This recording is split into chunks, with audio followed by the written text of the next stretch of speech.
everyone, I'm Captain Logan. And Vince. And it's time once again to recommend things. Vince, do you have another movie to recommend today? I do. Oh boy, I can't wait to find out what it is. Is it recent? Fairly recent. Actually. Okay, alright. I don't know what year this came out. Well, that's alright. What is it? 2013 is when it came out. That's not the movie. Oh, the movie is 2030. It's the sequel to 2012. It's what happens after the world ends.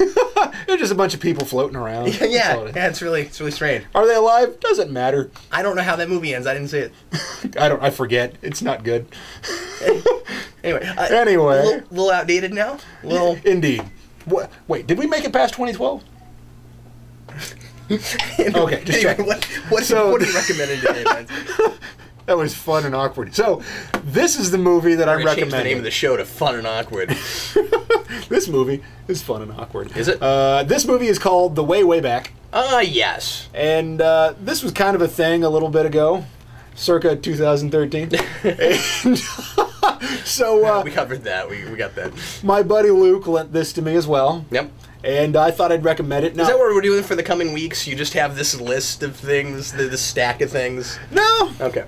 I kind of looked at his things, or I kind of looked at the movies that he lent me, and I went, well, American Hustle, there was a review of it on our website, so I'm not going to recommend that. That's cool. Oh, okay. Okay. And then I looked at the other movies, and I was like, I enjoyed it, but I'm not going to recommend it because, well, I'm not. But this I'm going to recommend because it was a pleasant surprise. Real quick, did you like American Hustle? I did. I did too. I liked it quite a lot. Now, it's kind of funny because I feel like within the last 2 years there's been this huge like con man embezzlement theme going on. It's a big deal. With the culmination being The Wolf of Wall Street. I'm not sure what else is coming out, and I would recommend Wolf of Wall Street, but it's kind of like one of those foregone conclusion things. I want to recommend something that everybody has seen. Well, and I think it's telling that and American Hustle both got lots and lots of Oscar nods. Yeah, that's the thing is I would recommend Wolf of Wall Street. I didn't enjoy it. I thought it was a worthwhile movie and it was really interesting, but it wasn't fun to watch. American Hustle was fun to watch because the characters, at least, even if they were rapscallions, they were still, kind of. Take that word. That was fun. I like it. Yeah. Even if they were roguish characters, yeah. there was still some kind of redemption to them, and you kind of sympathize with them. And I think the big thing for me, I guess I'm recommending American Hustle instead of The Way, Way Back. No, that's okay. I just sorry I did this on camera, but we hadn't talked about that yet, and I was curious. The big thing about that movie was the science oven. The science oven was really funny. But the thing I loved so much about that movie was it wasn't just a man cheating on his wife.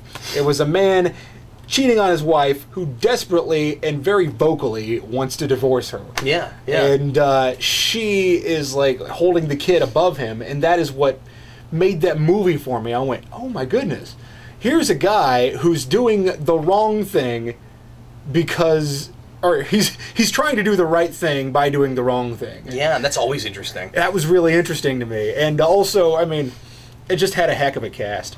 So anyway, so what do you recommend today? Anyway, I'm recommending the last 45 minutes of The Way, Way Back. So it's the reason I say that is because the first 45 minutes are hard to watch. You don't know this, but on the screen they just saw the last 45 minutes of The Way, Way Back. I kind of love that. All right, so I'm really recommending this movie for the last 45 minutes because the first half of this movie, you spend a lot of this time with Steve Carell's character being this. Well, okay, I'll say this. This movie follows this kid. I don't know. I forget. I think he was 14 years old, and he's going on some summer vacation with his mom and his mom's boyfriend and his mom's boyfriend's daughter. And so you don't get a heck of a lot of backstory about why they're divorced and all that type of stuff, and either family. But you do get that this kid doesn't really like this guy for good reason, because Steve Carell's character, who plays the mom's boyfriend, that's so weird to say, but he, right there at the beginning of this movie, so I'm not ruining anything, but he's a huge jerk. He says, on a scale of 1 to 10, what do you think you are? And the kid says, I don't know, I don't want to answer that. And he says, no, answer it. And the kid's mother's asleep, the man's daughter's asleep, and he's riding in the back in one of those retro cars. He's facing backwards as they're driving, so it's a cherry car. But so they're driving along, and he says, so what do you think? What are you out of 10? And the kid says, I don't know, a 6? He says, I think you're a 3. Yeah. Wow. And apparently, the reason why that's Fascinating. significant is because I'm like, who would say that? Apparently, this is based on the writer's life. So that was an event that actually happened in his life. The stuff that happens at the water park in this movie is part of this man's life. So told to me by my friend Luke, because he's really into this movie. And how often when you're reading or watching something does that end up being the things that resonate with you the most? It's almost as if you as a viewer or as a reader can tell when that happens sometimes, because it's almost always more vivid and more real as long as the writer's not too close to it anymore. Yeah. And I mean, that's a terrific point. Is that yeah? I love it when I hear it when I hear that kind of about that kind of stuff, because a lot of the time we want to, as writers, we want to make up everything, and go to the well of your real life, because it's going to very often seem more real because it actually happened to you, and all of those feelings you have attached to it are going to be encompassed in that. Now That's awesome. That's what makes the beginning interesting, and then promptly after the first 5 minutes, it gets really teen angsty and difficult to watch, because at some point I go, I just don't care about anybody right now. Nobody's doing anything that's of any kind of redemptive quality, and it's kind of dull. And then Sam Rockwell's character comes into the scene. And how many movies does he just show up in and save, right? I'm telling you. The man can dance, the man can act. I'm probably certain the man can sing. But he can probably do rocket science. It's Sam Rockwell. He's who amazing. knows? I mean, if Dolph Lundgren can be a chemist or whatever the heck he is, surely Sam Rockwell has some other kind of jump. I love Dolph Lundgren. Anyway, sorry. Anywho, so then you get to the part in this movie where this kid, he doesn't live there, he's not from there, it's his first time ever being there in this little town that is kind of a summer town. People come in, they have cabins there, and they live there for the summer. And so there's this water park that Sam Rockwell runs, and that was a tongue twister, and he's this really interesting, he's this really interesting guy. Really hard to say. I know. Water park. I'm surprised that... Well done, by the way. That was a water park Sam Rockwell runs. Wow. Talking on the phone with Luke about this movie, I said, Rockwell runs the Southern Park. Hate saying when my next kid, we're having another kid in November, and when my next one making plans. When my next one gets to be about 2 or 3, and I start teaching tongue twisters, that's gonna be the tongue one of the tongue twisters. And I'll just pretend Rockwell runs a water park, and I'll just pretend like we got it out of a book or something. So this guy, he's kind of juvenile. He's a strange character, but he's fun, and he's inviting, and people are drawn to him, despite the fact that he has no business jobs. There's no reason for this guy to be running anything, let alone a water park, and where you have to do things that are safe. And there's some scenes in the movie where you go, really? That seems unwise. But it's a fun movie because of his character. Now, his character gets a story arc, a character arc, and then the main boy gets a character arc, and they kind of converge upon each other, and they learn separate lessons together, and they don't have to, it doesn't have to be one of those corny, "Thank you, sir." But we do get kind of a big scene where that happens, but it's really charming. As soon as you get now, I'm not the guy who says once you get halfway into the book, then it get good, and you have to do it. Well, I'd rather just have a book that's good. You know what I mean? Yeah, and hooks are important. So this movie, if you can get past the first half where there's a bunch of teen angst, afterwards, characters become proactive, they start making choices, and those choices really pay off. And my buddy Luke said that this movie really hit him in an emotional place. And it wasn't as powerful for me, but it is powerful for you if you've had anything similar to it in your life. I've always had really sound relationships with my parents, so I understand, but I don't sympathize, if that makes sense. And it's a movie that I think is worth seeing, because it kind of shows that not everything that you know, sometimes kids know what they're talking about, even if they don't look like it. Of course, the inverse is true as well. Sometimes when kids look like they know what they're talking about, they have no idea. They're just faking it till they make it. These two things are true, but it's a slice of life. It's not something that is so beyond the realm of possibility, and it's not something that this is something that could very well have happened and apparently did. So I highly recommend it.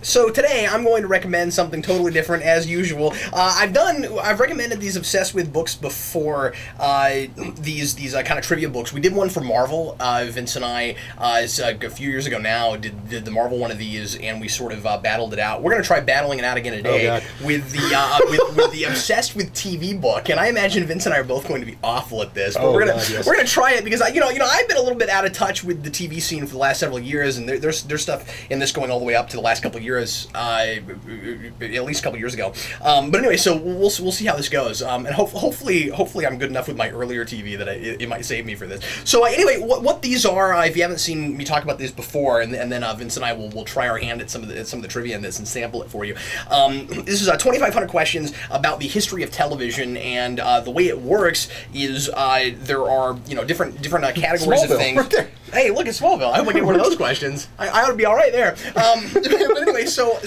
how many crypto freaks were there? So the way, well, Vince, Crypto Freaks has been on hiatus for about a year and a half, so I haven't counted them all yet, but I'm working on it, and then I can answer that trivia question. Anyway, there are different TV categories, kid shows, and let's see, the Icon sci-fi fantasy shows, and the way this works is you use this little electronic module, and you can put it on random, or you can do it all the way through from start to finish. You can have it keep score for you if you want to play by yourself or play with a friend and do two-player and play competitively. And then when you answer a question, it's all multiple choice. It's A, B, C, or D. You answer the question, it tells you if you got it right or not, and then you move on. So you don't have to look up stuff in the back and stuff. And I kind of really like that method. So it's kind of this pseudo multimedia thing where it is a book, but it's also using modern technology. All right, Vince, let's get started. Would you like to be player 1 or player 2? I don't care. You want to go first? All right, sure. We'll have you go first. Okay, so we're doing this at random. We're going to go first to 5. First to 5, Vince, and like I said, this is going to be at random. So you could get anything in this. It could be things that we know nothing about. So if these are all weird questions, and you guys are like, why are they asking these questions? It's this book's fault. Okay, so is Geekvolution in there? No, it's not. TV, not really internet. Feel like 2,500. Yeah, but wouldn't that be great if it was like obsessed with YouTube? Vince, we still wouldn't make that book. Okay, so that's true. 2356. Even if we did, I wouldn't get it right. Well, maybe if it was a question about us, you might get that right. That's Captain Logan's real name. Okay, you ready? Sure. On Heart to Heart, where does the first meeting between industrialist Jonathan Hart and his future wife Jennifer take place? So we're off to a great start here. A, New York's Russian Tea Room. B, the London Ritz Hotel. C, Dodger Stadium. Or D, the Sydney Opera House. I'm going to go with Dodger Stadium. Okay, Dodger Stadium. I've never seen that show. You are wrong. The answer is the London Ritz Hotel. That was my second guess. Vince. Okay, so so you got no points for that, Vince. That's fair. So I'll take 960. that. So first to 5, and I have this horrible fear that this might take a little while. Okay, 960. If we don't start doing well, we might just make it first to 3. All right. Action shows. Angie Dickinson played Sergeant Pepper Anderson on Policewoman. What was Pepper's real first name? God bless America. Pot. Catherine, Jill, Leslie, or Suzanne. It's not Pot. It's Pot Peppers. That's what her name is. That's hilarious. This is another show I've never seen. I've heard of Policewoman. I know what it is, but I've never actually watched it. I'm gonna go with Jill. I am wrong. It is Suzanne. All right, Vince. Oh, Suzanne. The score's all tied up here. I need to get back in this game. 262. Yeah. So somebody's got to make some headway here. Apparently, I am not obsessed with TV enough. All right, 262. Okay, this is one of those long questions. This is about spin-offs of successful sitcoms. After viewers fell in love with Rhonda Morgenstern on Mary Tyler Moore, at least I've seen that, the character left Minneapolis for New York in the 1974 to 1978 hit Rhoda. One reason for the show's success was the casting of Julie Kavner as Rhoda's sister, Brenda, but on an episode of Mary Tyler Moore, another Morgenstern sister was introduced on the eve of her wedding and then never referred to again on either series. What was her name? Louise, Debbie, Amy, or Rose? That's a great question. I'm gonna go with Amy. That is a great question. I didn't know about that. You are wrong. we're in trouble here. It was Debbie. Let's see if it starts finally giving us some questions we know. 350. Well, Vince. Well, Cap. On Ellen. Deep subject. Who played the therapist that counsels Ellen DeGeneres' character through coming out? I didn't watch much of that show. Did you? No. All right. Laura Dern, Oprah Winfrey, Jessica Lange, or Sally Jessy Raphael. I'm gonna go with. I was gonna say Pepper Potts. Would you stop that? I'm gonna go with Sarah Jessy Raphael. No, that wasn't it. That seemed like a thing they might have done. Oh, it was Oprah. Really? Yeah. I didn't know that Oprah was on that show. Okay. That's fair. Two talk show hosts. Well, at least now they are. Well, she wasn't a talk show host yet. I'm just saying. Doofus. It seems like the universe has come together. 420. That's true. That's a good point. Which non-Asian actor played Detective Charlie Chan in the 57 series The New Adventures of Charlie Chan? Wow. Barry Coe, Ellie Wallach, Henry Hull, or J. Carroll Naish? I'm gonna go with A. Wow. These are tough, man. Okay, the answer is J. Carroll Naish. Let's each do one more, Vince, and call it a day, because we are not doing very well with this. But we're sampling this book for you, so you can so far we're keeping pace with each other. What kinds of stuff we're in it? Wow, this is somewhat embarrassing. But I will say that I have been in the comic and superhero movie scene for so long that I just haven't watched a lot of older stuff in a long, long time.